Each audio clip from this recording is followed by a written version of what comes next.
Your conscience around the world are men and women willing to obey the orders of their governments or states to launch nuclear missiles.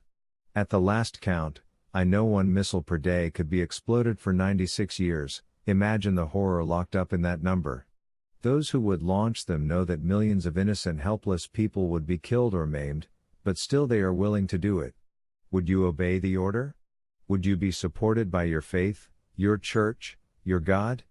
Franz Jägerstätter will soon be canonized as a saint. He refused to enlist as a soldier in World War II, not approving Hitler's murderous wars in Eastern and Western Europe. Franz's local priest and bishop failed to persuade him it was his duty to enlist in the army. He died for his refusal. The church now recognizes him as a martyr for conscience. Good man. Weak, cowardly religious men told him he was wrong. The church tells them they were wrong and Franz was right. Conscience is greater than state or church or tribe. Read the pastoral letters of the German bishops during Hitler's regime and the war, and cringe with shame.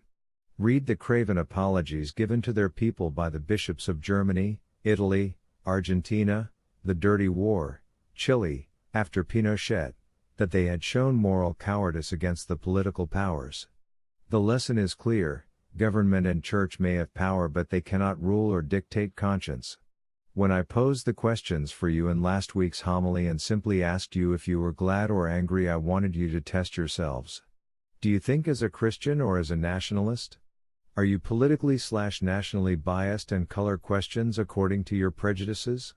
We believe in a loving God whose love is for everyone, not simply for those approved of by church or state. It is arrogance to limit God's love. We see such hatefulness in parts of Islam clearly today, but it is throughout religious history and maybe in our hearts, too. It is sickening to hear Catholics to put other considerations as more important than God, God's love, Christ's teachings. How do you form your opinions, your convictions, your conscience?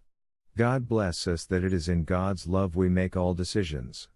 Fr. John 29th of July 2018, related link, Fr. John's Parish Newsletters.